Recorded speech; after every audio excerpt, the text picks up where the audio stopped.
আগে আমাদের সবাইকে জানতে হবে বাবা এটা কলিযুগ। আর এই কলিযুগে যাগযজ্ঞ নয়, ব্রত পূজা নয়, ধ্যান তপস্যা নয়, হরিরি নাম হরিরি নাম হরিরি নামৈব কেবলম কলমা নাস্তে বা নাস্তে বা নাস্তে বা গতিরান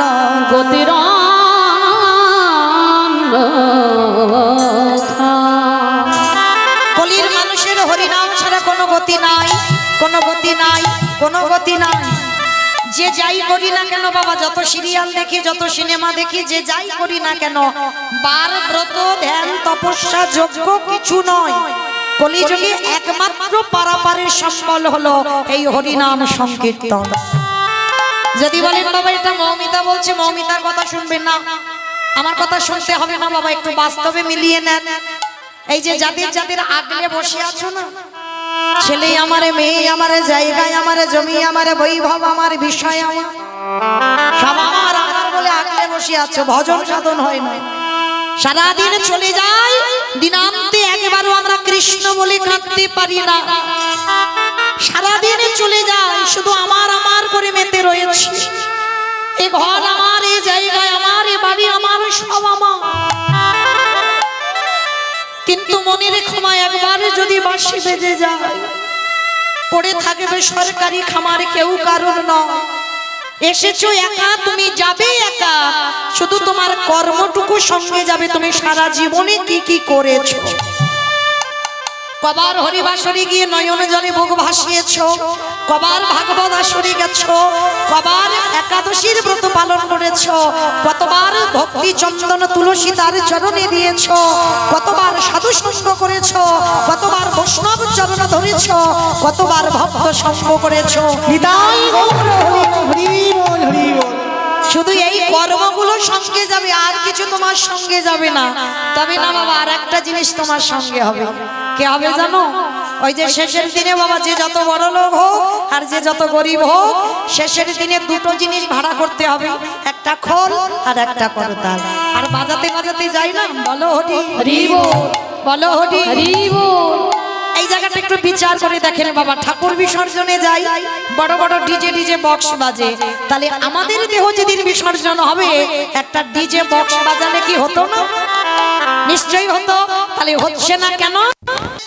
কারণ ওই নবদ্বীপে কুকুরটা ভাগবতে শুনেছে বাবা, কারণ শ্রবণ শক্তি তো আছে, দেখবার ক্ষমতা আছে, হয়তো বলবার ক্ষমতা নেই, কিন্তু শ্রবণ ক্ষমতা আছে।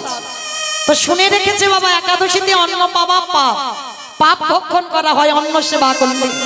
তা সেই জন্য কুকুরটা অন্নের থালার দিকে তাকিয়ে একটা একটা করে বাবা চোখের জল ওই অন্নের থালাতে পড়ছে। দয়া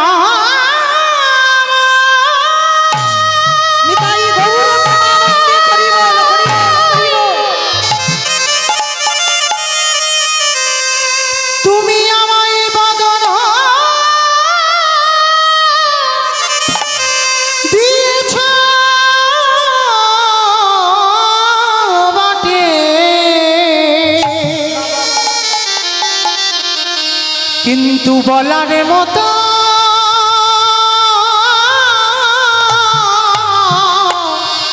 ভাষা দিলে না। কুকুরটা কিছু বলছে না, শুধু অন্যের দিকে তাকিয়ে তাকিয়ে কেঁদেই যাচ্ছে। তা শিবানন্দী এসে বলছে, কিরে, তোর জন্য আলাদা করে অন্ন ব্যঞ্জন বানালাম, আমি জানি তুই আসবি, তুই খাবি, ওই জন্য দিলাম, তুই খাচ্ছিস না কেন?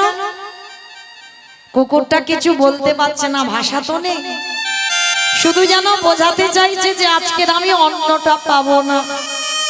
গৌর হরি, যদি সারাদিন আজকের আমি প্রভুর প্রসাদই না পাই, তো সারাদিন আমি জল স্পর্শ করব না, থাকতে যদি হয় আজকে সারা রাত দিন আমি নির্জলাই থেকে যাব। একটা অবলা জীবের চৈতন্যটা দেখেন। আর আমরা মনুষ্য কুলে জন্ম নিয়ে মা এখনো পতিত হয়ে পড়ে রই। এখন আমরা ধর্ম মানলাম না, এখন আমরা গৌর চরণে বিশ্বাসী হলাম না। তো শিবানন্দ বুঝতে পেরেছে কুকুরটা আজকের অন্ন পাবে না। তো এইবার কুকুরটাকে বলছে ঠিক আছে তোকে খেতে হবে না, যা আমার ভাগ্যে যতটুকু শাকার ওই ফলমূল আছে আজকে আমি তোকেই সেবা দেব। যেই না ফলমূলটা দিয়েছে কুকুরটা আনন্দে ওই ফলটা সেবা করেছে। শিবানন্দ কুকুরটাকে জড়িয়ে ধরে বলল, রে মানুষে যেটা করতে পারলো না তুই পশুকুলে জন্ম নিয়ে জগৎকে করে দেখিয়ে দিলি। হরে আয় আয় আয়, হরে আয় আমার বুকে আয়। তো শিবানন্দের বাড়িতে থাকলো কুকুরটা বেশ কিছুদিন। আর প্রতি বছর বাবা ওই রথযাত্রার সময় নবদ্বীপ থেকে ভক্তরা সবাই যায় জগন্নাথ ধাম পুরী ধাম। এই নিয়মটা বাবা এখনো আছে, বাবা এখনো চালু আছে। নবদ্বীপ থেকে ভক্তরা রথযাত্রার সময় যায়। তা আজকে সবাই রথযাত্রার দিনে যাবে। আর শিবানন্দের কুকুরটা বায়না করেছে, গৌরহরি আমিও যেতে চাই। তা শিবানন্দ বলছে, আরে তুই যাবি তা চ। তো আগেকার দিনে সমাজ বাবা খুব কঠিন সমাজ ছিল। কিরকম না, কুকুর বিড়ালের এঠো বাবা যদি একবার ছোঁয়াও লাগে তো সঙ্গে সঙ্গে স্নান করতে হবে, মানে খুব সূচি ছিল। মানে কুকুর বিড়ালের এঠো বাবা একেবারে ছোঁয়াছুঁয়ি ছিল না। তো শিবানন্দের সঙ্গে কুকুরটা যাবে। তো আজকের কুকুরটাকে দেখে সমস্ত ভক্তরা বলে বলে এই যে শিবানন্দ শোনো ভাইয়া, তুমি যদি যেতে চাইছো তো কুকুরটা নিয়ে তোমাকে একাকে যেতে হবে, কিন্তু কুকুর যদি যায় আমরা কেউ তোমার সঙ্গে যাব না। তো শিবানন্দ বলে বলেন, দেখো ভাই ঠিক আছে তোমাদের যেতে হবে না, কিন্তু কুকুরটা তো অবলা, ওকে আমি কার কাছে রেখে যাব? ওকেই আমি নিয়ে যাব, তোমরা আলাদা ভাবে যাও। তা কুকুরটাকে নিয়ে বাবা নদী পার হতে হবে। মাঝি বলে বলেন, শোনো এ কুকুর যদি আমার নৌকাতে ওঠে তাহলে আমার নৌকা অপবিত্র হয়ে যাবে। আর সারাদিন যা আমার ভক্তরা যায় কেউ তো যাবে না আমার নৌকাতে, তাহলে কি করব বলো? তা শিবানন্দ বলছে, শোনো ভাই একটা কাজ করো, সারা দিনের ভাড়া যদি আমি একবারে তোমাকে দিয়ে দিই। কুকুরটার জন্য কতটা ত্যাগ দেখে। ঠিক আছে তাই হবে, সবার ভাড়া তোমাকে দিতে হবে। তবে শোনো নদীর ও ঘাটে গিয়ে আমার নৌকাটাকে কিন্তু ওই বালতি করে জল দিয়ে পরিষ্কার করে দিতে হবে, কারণ কুকুর উঠলো মানে আমার এই নৌকাটা অশুচি হয়ে গেল। বলে তাই দেব, কিন্তু আমার কুকুরটাকে নিয়ে চলো একটু পুরী ধামে যাব। তা যেই না নৌকাতে উঠেছে, কুকুর হলে কি হবে মা? মনে মনে বাবা তার বড় ব্যথা, কারণ আমি আছি বলে আমার প্রভুর এত কষ্ট হচ্ছে। নদীর ও ঘাটে গিয়ে নৌকাটা পরিষ্কার করতে হবে, ধুতে হবে জল দিয়ে। না না না, আমি আর থাকবো না। আমি আমার প্রভুর কাছে থাকলে প্রভুর অনেক কষ্ট হবে, আমি একাকী চলে যাব পুরী ধাম। তার তীরে উঠেছে কুকুরটা, আর এদিকে বালতি করে নৌকাটা ধুচ্ছে, আর সেই সুযোগে কুকুরটা পিছন থেকে তীরে উঠে চলে গেছে। মাঝি বলে বলেন, কি গো ভাই দেখেছ তো, এদের বলে কুকুরের জাত। নিশ্চয়ই কোথাও মাছ মাংসের গন্ধ পেয়েছে, আর তোমাকে ফেলে রেখে ও দেখো একা চলে গেল। শিবানন্দের বড় অভিমান হলো, বাহ, যার জন্য আমি এত ত্যাগ করলাম, যার জন্য মাঝি সারাদিনের ভাড়া আমি বহন করলাম, যার জন্য আমি সঙ্গ ছাড়া হলাম, ওর জন্য আমি একাকী যাচ্ছি পুরী ধাম, আর ও কিনা আমায় ভুলে গেল। বেশ, ও যদি আমায় ভুলতে পারে তাহলে আমি বা কেন ওরে ভুলবো না? আর আমি ওর কাছে যাব না, আমি ওকে ডাকবো না, আমি একা একা পুরী ধামে চলে যাব। কিন্তু শিবানন্দে যাবার অনেক আগে ওই কুকুরটা তো পৌঁছে গেল পুরী ধাম। কুকুরটা গেল কোথায়? প্রত্যেক দিন মহাপ্রভু গম্ভীরা থেকে ওই পুরী ধামে গিয়ে বাবা আমার সচল জগন্নাথ অচল জগন্নাথ দর্শন করে। অমাইরা ভগবানই তো সচল জগন্নাথ, আমার মহাপ্রভু তো সচল জগন্নাথ।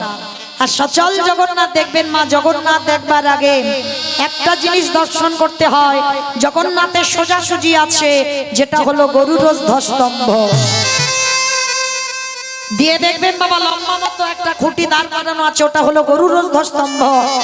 আজও লক্ষ্য করে দেখবেন ওর দেওয়ালে ওর গায়ে আজও মহাপ্রভুর হাতের চিহ্নটা লেগে আছে।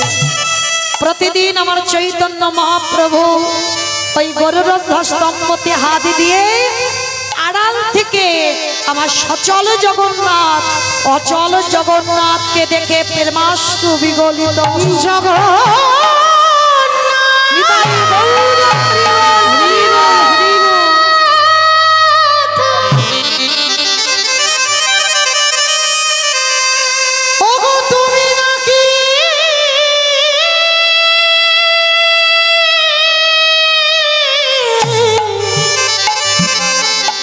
জগতের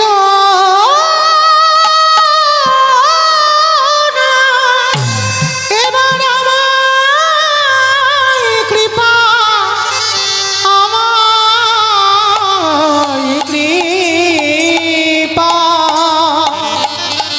এবারে আমায় কৃপা কৃপা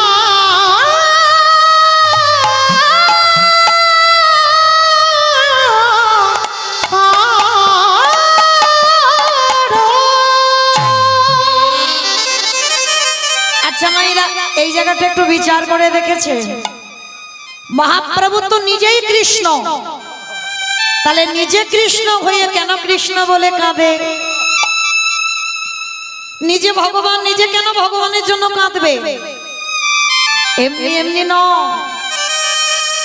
নিজে আচরি ধর্ম জীবেরই শিখায়, নিজে না করলে ধর্ম জীবকে শেখানো না যায়। এই কথাটার বাবা খুব তাৎপর্য আছে। আগে আমার আচরণটা ঠিক করতে হবে, আমার চলা ঠিক করতে হবে, আমার বলা ঠিক হতে হবে। আমি যদি নিজে কৃষ্ণ বলে না কাঁদি, তাহলে এই কলির জীব আমাকে দেখে কি কৃষ্ণ বলে কাঁদবে বলে মনে করো? এখন যে শিক্ষার জায়গায় বসে সে যদি কৃষ্ণ বলে না কাঁদে, ভগবান পেতে গেলে সবার আগে একটা জিনিস দরকার, চোখের জল। কতটুকু তুমি তুলসী তলায় জল দিয়েছো কৃষ্ণ পাবে, কতটুকু কৃষ্ণ বলে কেঁদেছো তুমি কৃষ্ণ পাবে।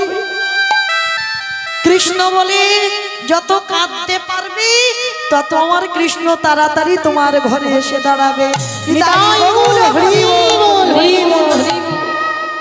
তো আজকের ভগবান নিজেই কৃষ্ণ হয়ে, নিজেই জগন্নাথ হয়ে ওই আড়াল থেকে জগন্নাথকে দেখছে, আর চোখের জল একটা একটা করে পড়ছে। কোথায়? সেই যে কুকুরটা এসে মহাপ্রভুর চরণে চুপটি করে বসে আছে। অমায়েরা, রাস্তার কুকুর কোথায় চলে এলো দেখো, শুধু ভগবানের প্রসাদী সেবা করে, একাদশীর উপবাস করে মহাপ্রভুর চরণে বসে আছে। আর ওই কুকুরটা যেই না বসেছে, মহাপ্রভু তো কাঁদছে, মহাপ্রভুর আজানুলম্বিত ভুজো, অনেক লম্বা মানুষ, আর ওই চোখ থেকে একটা একটা করে জলের ফোঁটা ওই কুকুরের মাথায় পড়ছে। আর কুকুরটা কাঁদছে, কুকুরের চোখের জলটা মহাপ্রভুর দুটো চরণ ভেসে যাচ্ছে।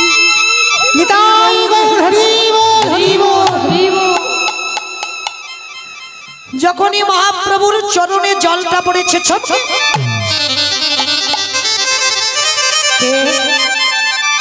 কে এমন করে আমার চরণ দুটো ধৌত করে দিল? কে? প্রভু আমার নিচের দিকে তাকিয়ে দেখলো একটা অবালা কুকুর। মহাপ্রভু আমার করুণার হাত গো, হাতটা বড় করুণার হাত। কুকুরের মাথায় দিয়ে বলছে, কি রে কৃষ্ণ বল।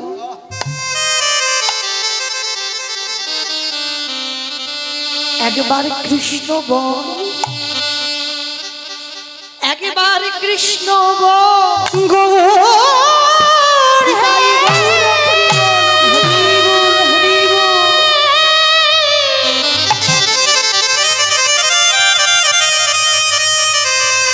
তুমি আমায় বদনা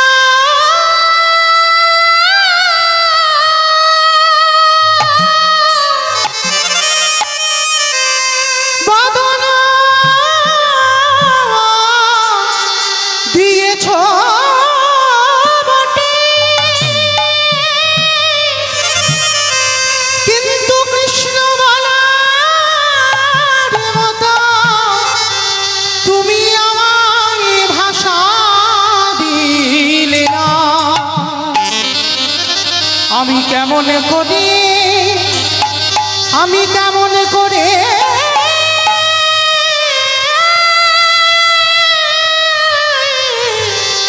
কৃষ্ণ বলি।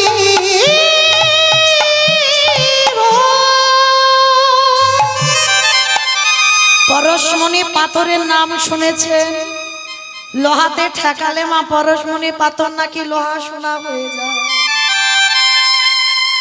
আর এই জীবনে আমার ভগবান যে পরশমণির থেকে আরো মূল্যবান।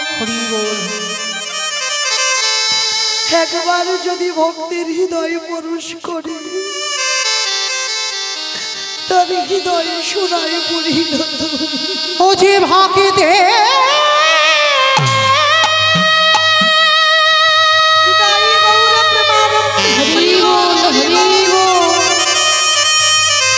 ভাগিতে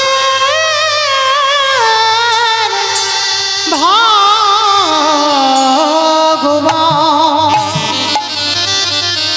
ও যে ভক্ত ছাড়া রহিতে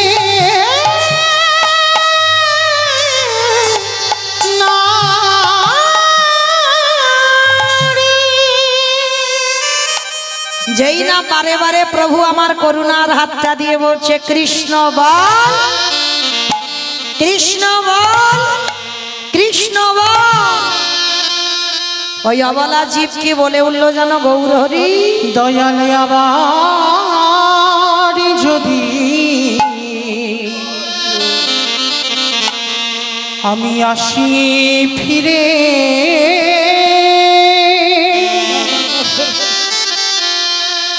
আমায় দিয়া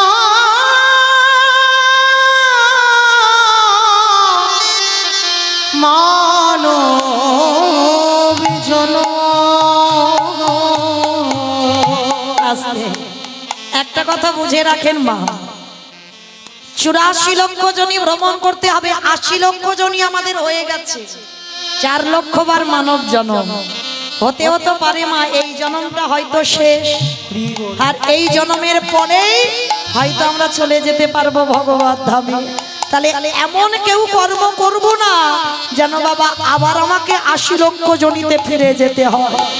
তাই ভগবানের কাছে চাও এই দুর্লভ মানব জন্মে যেন আবার পাই, শুধুমাত্র গোবিন্দ সেবা করবার জন্য। দয়ালি আমার যদি আসি ফিরে, আমায় দিয়া মানব জনম। দয়াল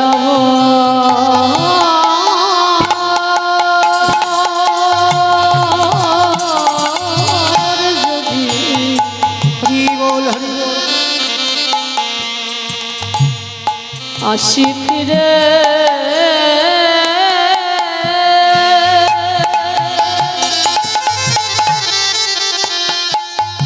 আমায় দিও মন জন। সেদিনে মানে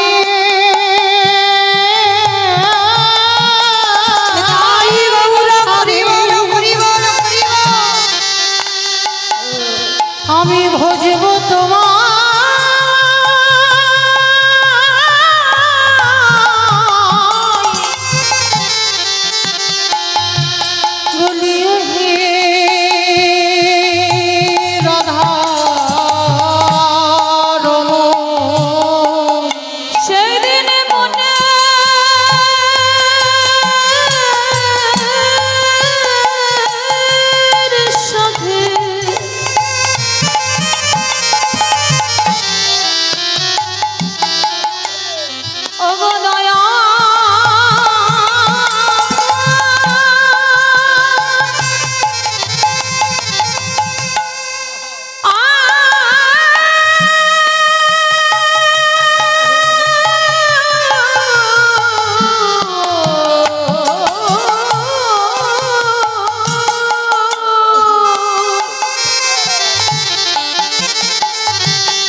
ভজব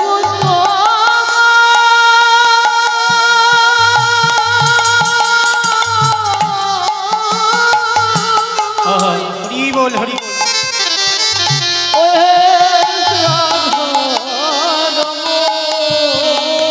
দয়ালে আমারই যদি আমি আসি ফিরে আমায় দিয়া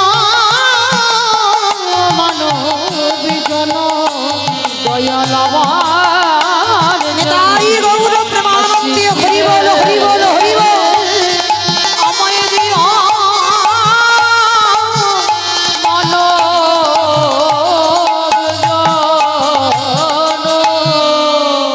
যখনই মহাপ্রভু বলছে একবার কৃষ্ণ বল, একবার কৃষ্ণ বল, একবার কৃষ্ণ বল, অবলা কি কৃষ্ণ বলতে পারে? পরশমণির পরশে লোহা শোনা হয়, গৌর পরশে অবলা জীবটা বলে উঠলেন কই কৃষ্ণ, কোথায় কৃষ্ণ, কোথায় প্রাণ সখাকে, আমি কোথাও গেলি পাবো রে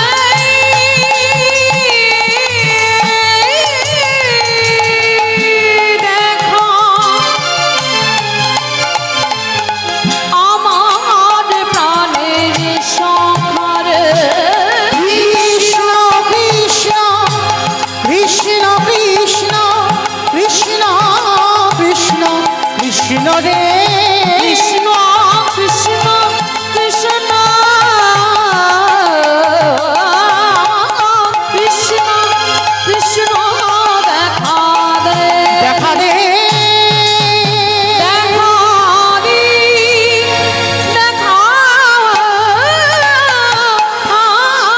দি।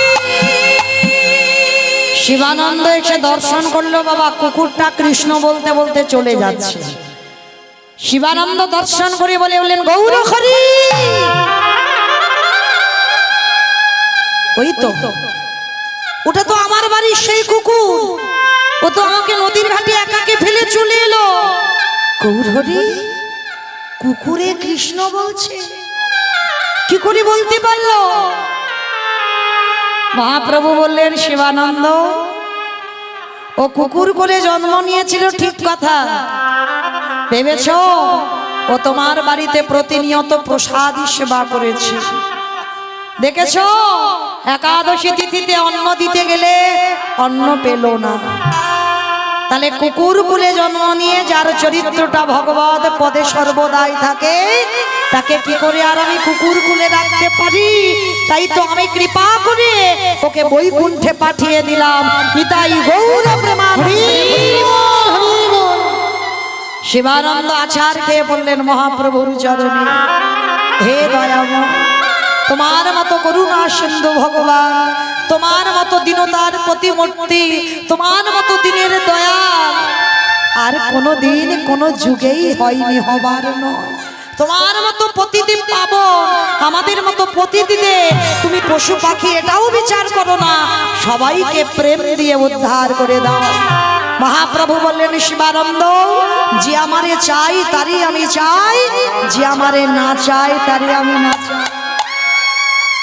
যারা একবার আমার চরণে শরণাপন্ন হয়, আমি তার জন্য একেবারে সম্পূর্ণ জলে ডুব দিয়ে ফেলি। তাই কুকুরটাকে আমি আর এখানে রাখলাম না, পাঠিয়ে দিলাম বৈকুণ্ঠে। তাহলে মায়েরা আস্বাদন করে দেখবেন, তাহলে আপনারা আমরা তো মানুষ হয়ে এসেছি, একটা কুকুরে যদি পারলো আর আমরা মানুষ হয়ে পারি না ভগবত ধামে যেতে? পারছি না কেন? আমরা তো আমার আমার করে মোহ মায়াতে জর্জরিত হয়ে আছি। যেদিন তোমার ওটা চলে যাবে, সেদিন বাবা তোমার ভগবত প্রাপ্তি হয়ে যাবে। আর সেই চৈতন্য মহাপ্রভু কি করছে গো? কেহ বলি পুরবিতি রাবণ বধিলা, কেহ বলে পুরবিতি। আমাইরা আমি চেনা বলা ভুল হবে, একেবারে আপনাদের বাসুদেবপুরের কাছাকাছি মানুষ, তাই না? দেখতে দেখতে 4-5 বছর হলে চেনা নয়, একেবারে আপনাদের গ্রামের মানুষ। তো মায়েরা গ্রামের মানুষ বলে যেন চরণ থেকে ঠেলে দিও না, কারণ এর পরে পরে ভালো ভালো কীর্তনিয়ারা আসবে। কারণ আমার চেনা, আমি তো চেনা কীর্তনিয়া, তাই না? আমার বেলা একটু কম হোক, কিন্তু দিতে তো হবে। কই একটু উলুধ্বনি দিতে হবে তো, কই দাও দেখি একবার। কেহ বলে পুরাবেতি রাবণ অবধিলা, কেহ বলে পুরাবিতি আমার গোরারি, পুরা পুরা পুরা গোরারি।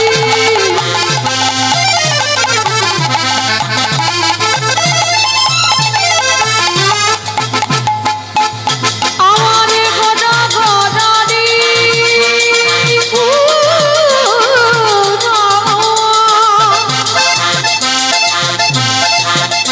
ওই নদিয়া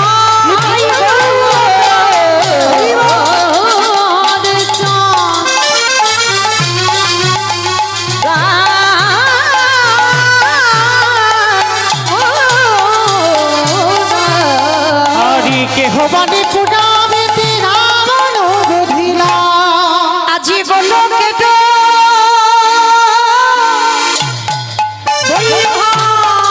লীলা প্রকাশ করিলা, এই গোলকের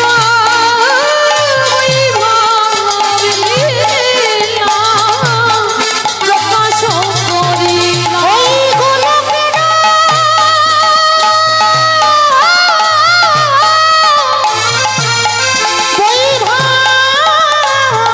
বৈভবলীলা প্রকাশ করিলা। শ্রীরাধারে ভাবে গোটায় অবতার, শ্রীরাধারে ভাবে গোড়া গাবতা, শ্রীরাধারে ভাবে গোড়া গাবতা, ওই শ্রীরাধারে ভাবে গোড়া গাবতা। হরে কৃষ্ণ নামে গৌর করিলা প্রচার, ওই হরে কৃষ্ণ নামে গৌর করিলা প্রচার, ওই হরে কৃষ্ণ নামে গৌর করিলা প্রচার। এইবারে লীলা প্রকাশ হলো, এইবারে লীলা প্রকাশ হলো, এইবারে লীলা প্রকাশ হলো, এইবারে লীলা প্রকাশ হলো, গোলকের বৈভবে লীলা প্রকাশ করিলা, ওই গোলকের বৈভবে লীলা প্রকাশ করিলা, ওই গোলকের বৈভবে লীলা প্রকাশ করিলা। বাসুদেব ঘোষ কহে করি জোড় করি জোড় হাওয়া আজ যে গো